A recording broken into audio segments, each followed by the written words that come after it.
Ta prostate là, c'est un bijou familial. Donc, on devrait en prendre le plus grand soin possible. Est-ce que tu sais que un homme sur 8 souffre des affections de la prostate et surtout 50% des hommes à partir de 50 ans ont déjà des problèmes de prostate. Et pour ceux qui partent s'atteindre 80 ans, 90% de ces hommes ont de sérieux problèmes de prostate. Alors, si tu veux préserver ta prostate et qu'elle t'accompagne aussi longtemps possible que tu vas vivre, écoute ces habitudes que tu dois éviter et surtout intègre dans ta routine alimentaire ce que je m'en vais te dire.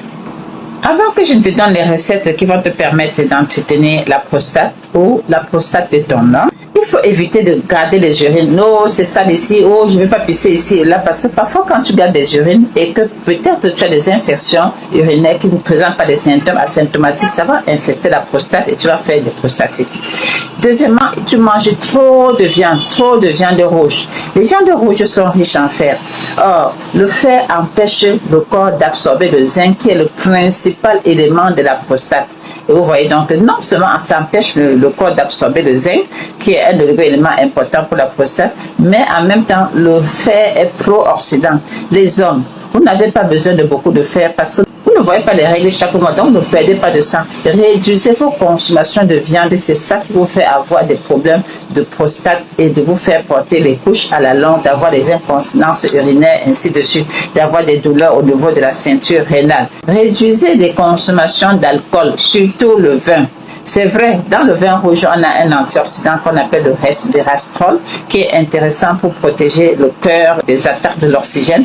Mais l'alcool également détruit la prostate. Ça crée des inflammations. Donc, avec l'âge, on baisse ses consommations d'alcool.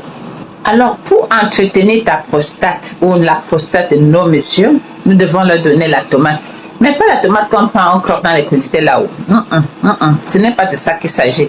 Il s'agit de la tomate qu'on a bien préparée pendant longtemps. Oui, pendant longtemps, parce que l'élément dans la tomate qui va aider à entretenir la prostate s'appelle le lycopène. Et cet élément ne peut s'exprimer, ça ne peut bien sortir de la tomate que lorsqu'on a bien chauffé pendant longtemps. C'est la chaleur qui fait sortir cela. Et il faut mettre quand même de l'huile.